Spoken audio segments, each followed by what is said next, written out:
तो क्या हर इंसान से ऐसे प्रेम हो जाएगा? अब तुम ही देखो राधा, तुम्हारी इतनी सारी सखियां हैं, अगर वो तुम्हारा कार्य करती हैं तो क्या तुम हर दिन उनसे कोई उम्मीद करोगी?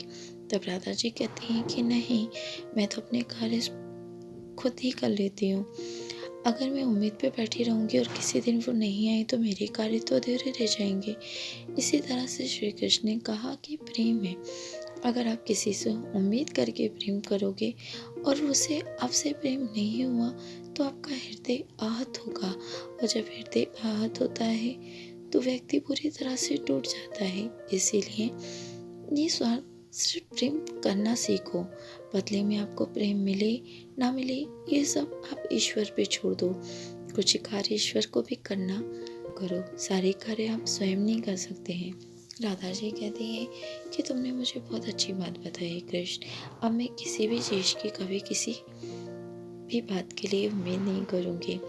ध्यान रखना कृष्ण, तुमसे भी मैं अब कोई उम्मीद नहीं रखूँगी। श्री कृष्ण मुस्कुराने लगे और गहरे ध्यान में जाने लगी। राधा जी श्री कृष्ण के साथ बिताए हुए उन सभी पलों को खुले नेत्रों से चीखने लगी। वो सब सोच रही थी कि किस तरह से कृष्ण उनसे पहली बार मिले थे।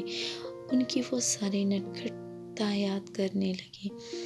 राधा जी मनुष्य जीवन में थी, इसीलिए उनके साथ में मनुष्य के अनेक विकार थे। उन विकारों को किस तरह से श्री कृष्ण ने एक एक करके दूर किया, वो सारी बातें याद कर रही थी। किस तरह से कृष्ण ने हर एक पर राधा जी का साथ दिया। राधा जी क्रोध में ग्रस्त थी तो उन्होंने क्रोध से निकाला, करुणा में लीन थी तो उन्हें करुणाओं को संभालना सिखाया। राधा जी को राधा बनाने का पूरा दायित्व श्री कृष्ण का है, क्योंकि राधा जी जो थे वो मनुष्य के रूप में जन्मे थे। वो अपने पूर्व जन्म को भूल गई थी, वो अपनी वास्तविकता से अनभिज्ञ थी।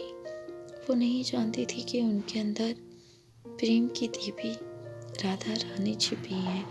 प्रेम की देवी जिसने संसार में प्रेम सिखाया, जो संसार को प्रेम सिखाने के लिए धरती पे आई, जिन्होंने प्रेम के खातिर हंसते हुए श्री कृष्ण से 100 वर्षों का दर्द सहा।